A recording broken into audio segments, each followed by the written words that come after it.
मी एका लहानशा खेडेगावातील होते, जिथे शिक्षणाला फारसे स्थान नव्हते. लोक अजूनही जुन्या काळात जगत होते. परंपराच्या नावाखाली इथले लोक अजूनही आपल्या अज्ञानाचा दाखला देत होते आणि मीही अशाच एका जुन्या परंपरेला बळी पडले. माझ्या वडिलांनी मला लाल रंगाची जोडी विकत घेतली. तेव्हा मी फक्त 11 वर्षाची होते. तो म्हणाला, "गंगा, हे घाल." मी माझ्या बाहुलीशी खेळत होते जेव्हा मी त्याचे लग्न आयोजित केले होते. मी माझ्या सर्व मित्रांनाही बोलवले होते. मी म्हणाले, "बाबा, हे माझ्यासाठी आणले का? म्हणजे मी माझ्या बाहुलीच्या लग्नात घालू शकेन." बाबा म्हणाले की तू आता खूप मोठी झाली आहेस. बाहुल्यांशी खेळण्याइतपत तुझे वय झाले नाही. बाबांनी मला खडसावले. रागाने त्यांनी माझ्या बाहुला आणि बाहुली पलंगावर ठेवल्या. ते म्हणू लागले, "जोडी घातल्यानंतर तयार हो. रात्री अनेक पाहुणे येणार आहेत." असं म्हणत बाबांनी माझा बाहुला आणि बाहुली बाहेर काढली. त्यावेळी मी त्या लाल जोड्याकडे बघण्यात तल्लीन झाले होते. खूप सुंदर जोडपं होतं. काय झालंय बाबांना? यापूर्वी एवढी सुंदर जोडी मला सणासुदीलाही दिली गेली नव्हती. माझी आई वारली तेव्हा मी फक्त 4 वर्षाची होते. मी माझ्या वडिलांची एकुलती एक मुलगी होते. माझी आई आजारी पडू लागली. मग मला काहीच आठवत नाही. थोडंसं मनात येतं की माझी आई तिथे असती तर तिने माझ्यावर खूप प्रेम केलं असतं.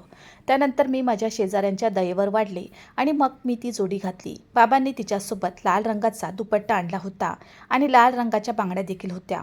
मी सर्व काही परिधान करून खूप क्यूट दिसत होते. माझ्या शेजारच्या काकू माझ्या घरी आल्या. मला लाल जोड्यात आनंदी पाहून तिने मला विचारले, "गंगा, काय झालं आहे? तू इतकी आनंदी का आहेस?" मी म्हणाले, "आंटी बघा, बाबांनी माझ्यासाठी एवढी सुंदर जोडी आणली आहे आणि बघा, त्याचा पदरही मोत्याने भरलेला आहे." ती म्हणाली, "हो, कारण आज तुझे लग्न आहे." हे ऐकून मी हसू लागले. मी म्हणाले, "आज खरंच माझं लग्न आहे का? जसं मी माझ्या बाहुला बाहुल्यांचं लग्न लावते तसंच का?" मी फक्त 11 वर्षाची होते, पण खूप सुंदर होती. मी हुबेहूब जपानी बाहुलीसारखी दिसायची. माझा गुलाबी पांढरा रंग, मोठे तपकिरी केस, तपकिरी काचेसारखे डोळे, अगदी मेकअप नसतानाही मी माझ्या सौंदर्याने माझ्यासमोर सगळ्यांना चकित करत असे. पण आज मी खास तयार झाले होते, कारण माझे लग्न अगदी माझ्या बाहुला बाहुल्यांसारखे होते. मी ज्या वयात होते त्या वयात मला फक्त लग्न हा शब्द माहीत होता, की लग्न होते, मुलगी वधू बनते, बरेच पाहुणे तिला पैसे देतात, तिला चांगले खायला मिळते आणि मग ती निरोप घेते आणि तिच्या बाहुलीसह निघून जाते. मला यापेक्षा काही जास्त माहीत नव्हते. 11 वर्षाच्या मुलीला आणखी काय माहीत असू शकते? माझ्या लग्नाची वरातही संध्याकाळनंतर आली होती, पण ती लग्न वरात मोजक्याच लोकांची होती. माझ्या शेजारच्या आंटी म्हणाल्या, "शांत बस, पंडितजी काही वेळात येतील आणि ते जे सांगतील ते करत राहा." मी म्हणाले, "ठीक आहे, मी पंडितजी सांगतील तसे करेन." आणि काही वेळात पंडितजीही आले. ते म्हणाले तसे मी करत राहिले. मी वराच्या गळ्यात माळ घातली तेव्हा माझे हात त्याच्या गळ्यापर्यंत पोचू शकले नाहीत. तो एक अतिशय उंच आणि वयस्कर माणूस होता. मग माझ्या वडिलांनीच मला उचलले आणि त्या वयस्कर माणसाच्या गळ्यात हार घालायला लावला. पंडितजीही आश्चर्यचकित होऊन हे सर्व पाहत होते. त्याचा पेच दूर करण्यासाठी माझे बाबा म्हणू लागले, "पंडितजी, ती मुलगी आहे. तिचे हात वराच्या गळ्यात पोचत नाहीत, म्हणून तिला उचलून घेऊन वर मला घालायला लावली आहे. तुम्ही तुमचे काम चालू ठेवा." पंडितजी आश्चर्यचकित झाले. ते सर्व काही पाहत होते. पंडितजी बाबांना म्हणाले, "बरं, तू हे खूप चुकीचं करत आहेस. तू एवढ्या लहान मुलीचं लग्न का करतोय? तिचे किमान 18 वर्षाची होईपर्यंत लग्न केलेले नसावे." बाबा सांगू लागले की मी आजारी पडू लागलो आहे. माझ्या जीवाची शाश्वती नाही आणि तिची आईही हयात नाही. मी मेलो तर तिला कोण बघणार? म्हणूनच मला तिला एक भक्कम आधार मिळावा, जेणेकरून मी शांतपणे मरू शकेन. तेव्हा बाबा थोडासा राग दाखवून म्हणाले, "पंडितजी, तुम्ही स्वतःचा व्यवसाय करा. या कामासाठी तुम्हाला मोबदला मिळाला आहे. तुम्ही तुमचे काम करा." पंडितजी म्हणाले, "ठीक आहे." मग त्याने माझे लग्न लावून दिले आणि मग तो बाहेर गेला. थोड्याच वेळात माझ्या शेजारच्या मावशीने लग्नाचे जेवण आणून दिले. मी पोटभर जेवण केले होते आणि बाहेर आले तेव्हा बाहेर लोकांची प्रचंड गर्दी होती. शेजारच्या काही स्त्रियाही आल्या होत्या आणि माझ्याकडे आश्चर्याने बघत होत्या. शेजारच्या काकूंनी मला आणून एका माणसासोबत बसवले. हा तोच माणूस होता ज्याच्या गळ्यात माझ्या वडिलांनी मला वरमाला घालायला लावली होती. माझा नवरा दुसरा कुणीतरी असेल असे मला वाटत होते. बरं, मी या माणसाशी लग्न कसं करू? माझ्या मनात विचारांची धावपळ चालू होती की ज्याप्रमाणे माझ्या वडिलांनी मला आपल्या मांडीत घेऊन बसवले होते, त्याचप्रमाणे भविष्यात माझा नवरा देखील माझ्यासारखाच लहान असेल. त्यालाही लग्नाचे विधी कसे पूर्ण करायचे हे कळले नसतील आणि त्याच्या वडिलांनी त्याच्या जागी गळ्यात वरमाला घातली असेल आणि लग्नाचे सर्व विधी पार पाडले असतील. मला वाटले माझा नवरा लहान असेल म्हणून मी इकडे तिकडे अंगणात बघत होते, पण माझा नवरा मला कुठेच दिसला नाही. तेव्हा मी माझ्याजवळ बसलेल्या त्याच वयस्कर माणसाला म्हणाले, "काका, आज माझं लग्न झालंय. पण माझा नवरा मला कुठेच दिसत नाही. माझा नवरा कुठे आहे की ज्याच्याशी मी लग्न केले आहे? तो माणूस मला रागाने उत्तर देऊ लागला. तो म्हणाला, शांत बस. काका असेल तुझा बाप. मी तुझा नवरा आहे. तुझं माझ्याशी लग्न झालं आहे. असं रागाने बोलून मी खूप घाबरले आणि शांत बसले. काही काळानंतर मी माझ्या वडिलांचा उंबरडा ओलांडला होता. बाहेर एक टॅक्सी उभी होती, ज्याच्या मागच्या सीटवर त्याने मला बसवले आणि माझ्या लेवलवर बसवले. आता माझे हृदय जोरात धडधडू लागले होते. उद्या मी माझ्या बाबांच्या घरी परतणार असं मला वाटलं होतं. त्या वयस्कर माणसाने माझ्या खांद्यावर हात ठेवला. मला कळेना त्याच्या पकडीत काय झालं की मी गोंधळायला लागले. मी त्याच्याकडे पाहिलं. त्याच्या डोळ्यातलं रूप मला कळलंच नाही की माझं संपूर्ण शरीर थरथरू लागलं. त्याच्या चेहऱ्यावर एक विचित्र हास्य पसरलेले दिसले. आता मला त्या माणसाची भीती वाटू लागली. मी लहान होते, पण तो माझ्याकडे अशा निर्भय नजरेने पाहत होता, ज्याने मला माझ्या शरीरात भेद जाणवत होता. मी त्याला माझा हात सोडवण्याचा प्रयत्न केला, तेव्हा त्याने मला जोरात दाबले. इतक्या जोरात दाबले की मी ओरडू लागले. मी म्हणाले, माझा हात सोडा, मला वेदना होत आहेत. तो म्हणाला, गप्प रहा, मी तुला पाहिजे ते करेन. मला समजले की तो खूप रागीट माणूस आहे. मी घाबरून बसले. काही वेळाने टॅक्सी एका घरासमोर थांबली. टॅक्सी ड्रायव्हरला पैसे देऊन तो बाहेर पडला. तोही मला बाहेर पडायला सांगू लागला. टॅक्सी आता निघून गेली होती. त्याने दार ठोठावले. दरवाजा उघडला तर समोर एक तरुणी उभी होती. तिचे वय सुमारे 28-30 वर्ष असावं. तिने माझ्याकडे आश्चर्यचकित नजरेने पाहिले. ती म्हणाली, तू माझा मार्ग का अडवत आहेस? हे ऐकून ती महिला मागे सरकली. त्याचा रंग पूर्णपणे निवळला होता. आत शिरताच तो म्हणाला, सुरेश, तुला लाज नाही वाटत? तू एवढ्या लहान मुलीशी लग्न केलेस, तिचे वय बघ. तो म्हणाला, बकवास बोलू नकोस. तो म्हणाला, जर तू जास्त बोललीस तर मी तुझे तोंड फोडेन. मी तुझे केस पकडून तुला बाहेर ओढून घेईन. तू लबाड बाई आहेस, मला अडवू नकोस. समोरच्या खोलीतून एक स्त्री बाहेर आली होती. तिने पांढरी साडी घातली होती. तिच्या डोक्यावरचे केसही पांढरे झाले होते. ती म्हणू लागली, अरे नालायका, हे काय केलंस? तू लहान मुलीशी लग्न केलेस, तुला लाज नाही वाटत? तो म्हणू लागला, आई बस कर. मी पाप केले नाही. मला वारस हवा आहे म्हणून मी लग्न केले आहे. या वांज महिलेने माझे आयुष्य उद्ध्वस्त करण्याचा निर्णय घेतला आहे. गेली 10 वर्ष मी तिचे संगोपन करत आहे, पण तिने अजून माझ्यासाठी एकाही मुलाला जन्म दिलेला नाही. म्हातारपणातील मला आधार हवा आहे. त्याची आई म्हणू लागली, म्हातारपणी तुला वारस मिळावा म्हणून तू इतक्या कमी वयाच्या एका मुलीशी लग्न केलेस आणि तुला हीच मुलगी सापडली. तू स्वतः पाहिलं आहेस? त्या मुलीकडे बघून तो म्हणाला, आई, यावेळी माझं डोकं खराब करू नकोस. निघून जा. सुरेशने त्याच्या आईला धक्का देऊन ढकलले. ती गरीब म्हातारी आई पडण्यापासून वाचली. त्याच्या पहिल्या पत्नीने ताबडतोब सासूला धरले आणि तिला आधार दिला. दोन्ही महिला रडत होत्या. त्या माणसाने माझा हात धरला आणि खोलीत नेले. मला समजत नव्हते की हे सर्व काय होत आहे. त्याने खोलीचा दरवाजा बंद केला तेव्हा मी तिथे पूर्णपणे घाबरून उभी होते. तो म्हणाला, जा बेडवर बस. या 2 बायकांनी माझा मूड खराब केला आहे. मी बेडवर जाऊन बसले, पण मला एक विचित्र भीती वाटत होती. एका अज्ञात भीतीने मला घेरले होते. तो माझ्याजवळ आला आणि म्हणाला, बघ, त्या 2 बायकांनी माझं मन तापवलं आहे, म्हणून मला जास्त तंबी दाखवू नकोस. मी काही करेन. माझा हात थांबवण्याचा प्रयत्न करू नकोस. ओरडू नकोस, किंचाळू नकोस, नाहीतर तुझेही तसेच हाल होतील. मला खूप खेद वाटतो. मी माझा राग तुझ्यावर काढतो, समजले? मी नक्कीच घाबरले होते, म्हणूनच मी होकारार्थी मान हलवली. पण तो माझ्याजवळ येऊन बसला आणि हाताने माझा चेहरा धरून म्हणाला, एवढ्या लहान वयात तुला काय सौंदर्य प्राप्त झाले आहे? तुला पाहताच माझ्या सर्व भावना विरून गेल्या. तू इतकं सौंदर्य आणलंस कुठून? त्या माणसाची पकड खूप मजबूत होती. तो माझ्या चेहऱ्यावर बोट फिरवू लागला. मी पूर्ण हादरले होते. तो म्हणाला, मला माझी सर्व आवड तुझ्यावर टाकायची आहे. त्याने मिशांना पीळ घातला आणि ओठ चावले.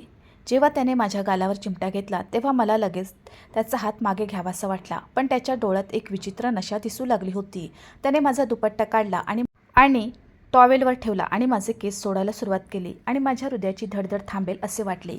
मी भीतीने थरथर कापत होते. तो माझ्याकडे लक्षपूर्वक पाहत होता. तो म्हणाला, अरे तू खूप सुंदर आहेस. तू मला वेड लावायला सुरुवात केली आहेस. असे म्हणत त्याने माझ्यासोबत कृत्य सुरू केले. मी अशी होते की कापले तरी रक्तस्राव होणार नाही. मी वाचवा वाचवा म्हणत आरडाओरडा करू लागले. तो रागाने ओरडला आणि म्हणाला, चूप रहा, मी तुझा गळा दाबून टाकेन. त्याने माझ्या गळ्यावर हात ठेवला आणि थोडासा दाबला. तेव्हा अचानक खोलीचा दरवाजा वाजला. त्याने मला सोडले. तो म्हणाला, आता या 2 बायकांची विल्हेवाट मी लावतो. मी त्यांना सरळ करून परत येतो. दार उघडतात ती समोरून म्हातारी उभी होती. तिला खूप राग आला. तिने सुरेशच्या तोंडावर चापट मारली. ती म्हणाली, तू वेडा प्राणी आहेस का? तू मोठा होऊन हे सगळं करशील हे जर मला आधी माहिती असतं तर तुझा जन्म होताच मी तुझा गळा दाबला असता. तिला हात लावशील तर तुझं थोबाड फोडेन. असे म्हणत तिने सुरेशला मागे ढकलले. मी रडत होते, पूर्ण थरथरत होते. ती माझ्याजवळ आली, माझा हात धरून मला खोलीतून बाहेर काढू लागली. पण सुरेश समोर उभा होता. तो म्हणाला, आई ती माझी पत्नी आहे, तिला बाजूला ठेवा. मी तिच्याशी लग्न केले आहे. मी तिच्या वडिलांना 5 लाख रुपये दिले आहेत. ती महिला म्हणाली, जर मी तुझा चेहरा मोडू नये असे तुला वाटत असेल तर माझा मार्ग थांबवू नकोस. आता तिचं वय संबंध प्रस्थापित करण्याचे नाही. ती हे सर्व सहन करू शकणार नाही. जर ती तुझी बायको असेल तर ती तुझी बायकोच राहील. पण ती 18 वर्षाची होईपर्यंत मी तुला असं करू देणार नाही. तिच्यासोबत मोठा गुन्हा करू नकोस. ती खूप रागावली आणि मला बाहेर घेऊन गेली. ती दुसरी बाईसुद्धा समोर हजर होती. ती पण रडत होती. मी त्याच्या म्हाताऱ्या आईसोबत त्यांच्या खोलीत गेले. तिने दरवाजा बंद करून कुलूप लावले. ती म्हणाली, तुझ्यावर अल्पावधीत इतका मोठा अन्याय झाला आहे की मला लाज वाटू लागली आहे. तू खूप लहान आहेस. तुझ्या बापाला लाज नाही वाटली एवढ्या मोठ्या गुन्ह्याची शिक्षा देताना? मी रडत होते आणि लग्न म्हणजे काय हे मला कसं कळणार? काही क्षणापूर्वी सुरेशने माझ्याशी असे काय करण्याचा प्रयत्न केला होता हे मला थोडेच माहीत होते. मला काहीच समजत नव्हते. मला सुरेश नावाची भीती वाटू लागली. मी म्हणाले, आई मला खूप भीती वाटते की ते मला पुन्हा त्यांच्या खोलीत घेऊन जाणार नाहीत ना? ती म्हणाली, जोपर्यंत मी जिवंत आहे तोपर्यंत मी तुझ्यावर अन्याय होऊ देणार नाही. तिने मला सोबत घेतली. ती म्हणाली, बघ किती वाईट रीतीने थरथरत आहेस. तिचे संपूर्ण शरीर बर्फासारखे थंड होत होते. माझ्या मुली, तुला काळजी करण्याची गरज नाही. जोपर्यंत मी जिवंत आहे तोपर्यंत काळजी करू नकोस. तो तुला स्पर्शही करणार नाही. आता झोपी जा. आईची मिठी म्हणजे काय हे मला आत्ता समजले जेव्हा तिने मला जवळ घेतलं. मला ती बाई जवळची वाटली आणि रडत असताना माझे डोळे कधी लागले कळलेच नाही. सकाळी माझे डोळे आवाजाने उघडले होते. मी लगेच उठून बसले. सुरेशच्या भांडणाचा आवाज खोली बाहेरून ऐकू आला. माझ्या सासूबाई त्याला ओरडत होत्या. मी खूप घाबरले आणि कोपऱ्यात जाऊन बसले. काही वेळाने ती महिला आत आली. मला घाबरलेले पाहून ती म्हणाली, काळजी करू नकोस. मी त्याला समजावले आहे. आता तो तुझ्याकडे येणार नाही. मला माहीत नाही की सासूबाईंनी सुरेशला काय समजावले होते की आता तो माझ्याकडे आला नाही. होय, मला अजूनही त्याच्या नजरेची भीती वाटत होती. जेव्हा तो घरी असायचा तेव्हा मी त्याला सोडून आईच्या खोलीत बसायचे आणि दरवाजा आतून बंद करायचे. आईही खूप छान होत्या आणि सुरेशची पहिली पत्नी सुनीताही खूप छान स्त्री होती. तिनेही माझी खूप काळजी घेतली. एके दिवशी सुरेशची पत्नी सुनीता मला विचारू लागली की तू किती शिकलेली आहेस? मी म्हणाले, मी शाळेचे स्वरूपही पाहिले नाही. बाबांनी शिक्षणासाठी कधीच शाळेत प्रवेश घेतला नाही. ती म्हणू लागली की मी 10वीपर्यंत शिकले आहे आणि तिने मला 6 महिन्यात इतके शिकवले की मला इंग्रजी आणि हिंदी कसे लिहायचे आणि वाचायचे ते कळले. आता मी स्वतः लहान शब्द वाचू आणि लिहू शकले. तिने मला जवळच्या शाळेत प्रवेशही मिळवून दिला. मी माझ्या वर्गात सर्वात मोठी होते. वयाच्या 12व्या वर्षी मी दुसऱ्या वर्गात शिकत होते. मी दिवसभर माझ्या सासूसोबत खूप आनंदाने राहायचे. रात्री सुरेशची यायची वेळ झाली की घाबरून मी माझ्या खोलीत लपून बसायचे. मी आता 14 वर्षाची होते. या काळात माझ्या शाळेतील एका मुलाशी मैत्री झाली. त्याचे नाव सागर होते. तो मला अभ्यासात खूप मदत करायचा. त्याचे वय 16 वर्ष होते. मी 10वी शिकत आहे आणि मी तुझ्या परिसरात राहतो असे तो म्हणू लागला. तू सुरेशची दुसरी बायको आहेस ना? नजर चुकवत मी मान हलवली. तो खूप छान मुलगा होता. त्याने माझी खूप काळजी घेतली. शाळेतल्या कोणत्याही मुलाने मला चिडवलं की तू खूप मोठी आहेस आणि फक्त तिसरीत आहेस तर तो येऊन माझ्यासमोर ढाल बनून उभा राहायचा. कारण मी खूप भित्र्या प्रकारची मुलगी आहे आणि सहज घाबरत असे. एकदा मी शाळेतून घरी आले तेव्हा माझी सवत खूप रडत होती. माझी सासू तिला गप्प करत होती. मी पण विचारले, दीदी काय झाले? माझ्या सासूबाईंनी सांगितले की तिच्या वडिलांचे निधन झाले आहे. हे ऐकून मलाही खूप वाईट वाटले. मी तिचे अश्रू पुसले आणि तिला प्यायला पाणी दिले. ती अजूनही रडत होती. मी तिला तिच्या आईकडे घेऊन जाते असं म्हणत माझी सासू तिच्यासोबत जाऊ लागली. मी तिला तिथेच सोडेन आणि मला तिथे काही तास लागतील. सुरेशसुद्धा आमच्यासोबत जाणार आहे. काळजी करू नकोस. जेवण तयार झाले आहे. तू जेवून झोपी जा. मी म्हणाले, ठीक आहे. माझ्या सासूबाई आणि सुनीता दीदी घरातून निघून गेल्या होत्या.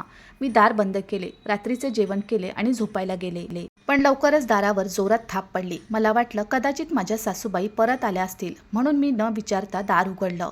पण सुरेशला समोर बघून मी श्वास घ्यायला विसरले होते. मी घाबरून मागे सरकले. आत शिरताच त्याने दार बंद करून कडी लावली. मी ताबडतोब आत जाऊन दरवाजा लावून घेण्यासाठी खोलीकडे धाव घेतली. पण दुसऱ्या क्षणी त्याने माझा हात धरला. तो म्हणाला, आज तुला माझ्यापासून कोण वाचवते ते पाहू. माझ्या पहिल्या बायकोचे वडील लवकरच वारले आणि माझी आई देखील तुला सोडून गेली. हे चांगले आले. मी म्हणाले, सोडा, मला तुझी भीती वाटते. त्याने मला निरर्थक बोलणे थांबवायला सांगितले आणि हसत हसत मला त्याच्या खोलीत नेले आणि दरवाजाही लावला. त्याने मला पलंगावर जोरात फेकले आणि म्हणाला, तू माझी बायको आहेस आई तुला लहान समजते. माझी आई म्हातारपणी सटकली आहे, जी तुला माझ्यापासून दूर ठेवून पाप करत आहे. पण आज मी बघतो तुला माझ्यापासून कोण वाचवणार. असे म्हणत त्याने प्रथम माझ्या तोंडावर पट्टी बांधली. तो म्हणू लागला की तुला ओरडणे कसे माहीत आहे. तू स्वतःहून आवाज काढू शकणार नाहीस. आणि मग त्याने माझ्यावर जबरदस्ती केली. त्याने माझ्यासोबत सर्व मर्यादा ओलांडल्या होत्या.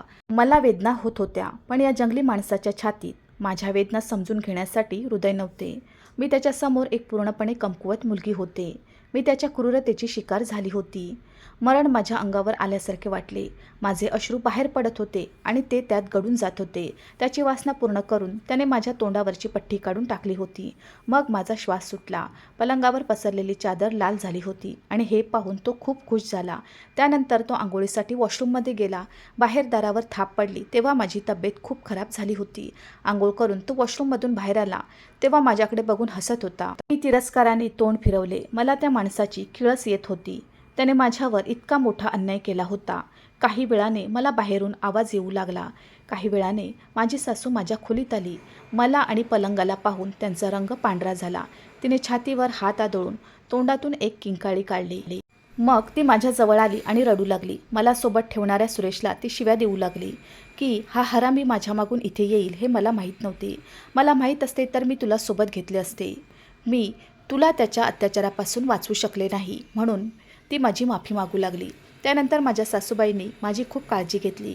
काही दिवस मी शाळेतही जाऊ शकले नाही. बेडवर पडलेली माझी सवत परत आल्यावर तिनेही सुरेशला शिवीगाळ करण्यास सुरुवात केली. ती म्हणाली की तू माणूस नसून प्राणी आहेस. तो माणूस खरंच बायकांचा भुकेलेला होता. लहान मुलींना बघून तो वेडा व्हायचा. आता सुनीता दिदी आणि सासू मला हळदीचे दूध पाजायला लागल्या. काही दिवसांनी माझी तब्येत बरी झाली आणि मी पुन्हा शाळेत जाऊ लागले. पण आता मी गप्प बसले. सागर माझ्याशी खूप बोलायचा. त्या दिवशी त्याने माझ्यासाठी एक बाहुलीही आणली होती. तो म्हणाला, तुला ती खूप आवडते. मी तुझ्यासाठी ती विकत घेतली आहे. माझ्या वडिलांनी दिलेला पॉकेट मनी वाचवून मी तुझ्यासाठी ही सुंदर बाहुली विकत घेतली आहे. गंगा बघ, तुझ्यासारखीच खूप सुंदर आहे. मी त्याच्याकडून बाहुली घेतली नाही तर माझे अश्रू पुसायला सुरुवात केली. माझे अश्रू पाहून सागर अस्वस्थ झाला. तो माझ्या बाजूला बसला, माझे अश्रू पुसायला लागला आणि म्हणाला, काय झालं गंगा? मी त्याला सांगितले की मला आत्ता बाहुलीची गरज नाही. तो म्हणाला, का? मी म्हणाले, आता मी मोठी झाली आहे. मग तो म्हणाला, तू कशी मोठी झालीस? तर हो, मी तुझ्यासाठी हे विकत घेतले आहे, ठेव. पण मी ढसाढसा रडू लागले. त्याने मला इतर काही प्रश्न विचारण्यापूर्वी माझ्या मानेवरचे नखांचे ओरखडे पाहून तो मागे सरकला असता तर मी रडत बसले होते. कदाचित त्याला आता समजले असेल. मी सुरेशची बायको आहे हे त्याला आधीच माहीत होते. त्यामुळे आता त्याला मला काही विचारायची गरज नव्हती. बाहुली त्याच्या हातातून निसटून जमिनीवर पडली होती. मग तो माझ्याकडे आला. त्याने माझ्या डोक्यावर हात ठेवला आणि मला गप्प करण्याचा प्रयत्न केला. मी त्याच्याकडे बघितले तर त्याच्याही डोळ्यात अश्रू होते, पण काहीच बोलत नव्हता. अवघ्या 1 महिन्यानंतर माझी प्रकृती ढासळू लागली. जेव्हा माझी सासू मला डॉक्टरांकडे घेऊन गेली तेव्हा माझ्या सासूबाईंनी मी वयाच्या अवघ्या 14व्या वर्षी गरोदर राहिल्याची बातमी ऐकून डोकं मारायला सुरुवात केली. मला काहीच समजत नव्हते. मला कोणतेही अन्न पचत नव्हते. मी जे काही खाल्ले त्याने मला उलट्या व्हायचे. उलट्या झाल्यावर मी मरेन असे वाटायचे. माझी सासू आणि सुनीता दिदी माझी खूप काळजी घेऊ लागल्या.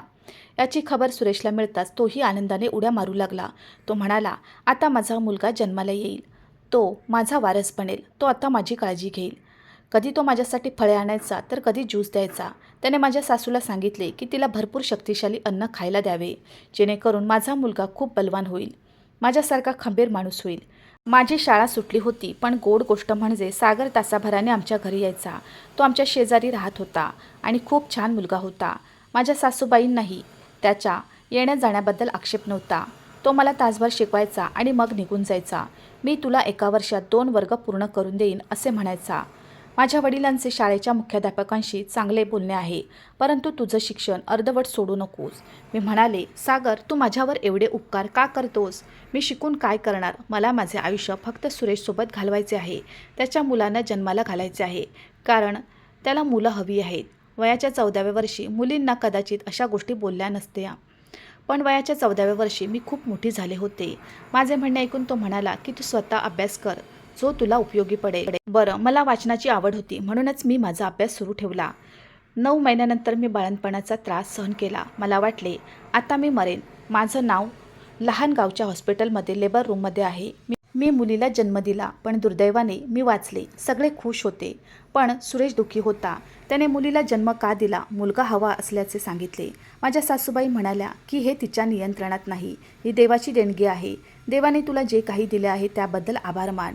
तो म्हणाला, मला मुलगी नको, तू तुझ्या मैत्रिणीला किंवा सुनीताला सांग, तिची काळजी घेतील. मी स्वतः लहान मुलीची काळजी घेण्यास सक्षम नव्हते. सुनीता दिदींनी त्या मुलीला वाढवले होते आणि सुनीता दिदींना मुलगी झाली म्हणून खूप आनंद झाला. मुलीच्या जन्माला 2च महिने झाले होते आणि सुरेशला पुन्हा भूतबाधा झाली. यावेळी त्यांनी माझी सासू आणि सुनीता दिदी यांना धक्काबुक्की केली आणि मला खोलीत बंद करून त्यांच्या खोलीत ओढले. जोपर्यंत मुलगा होत नाही तोपर्यंत त्याला शांती मिळणार नाही, असे ते म्हणाले. मी रडतच राहिले, किंचाळत राहिले. ज्या वेदनामधून मी गेले होते, मला पुन्हा मूल होऊ द्यायचं नव्हतं. कोवळ्या वयात जे दुःख आणि त्रास सहन करावा लागला, त्यामुळे मला आत्महत्या करावीशी वाटली.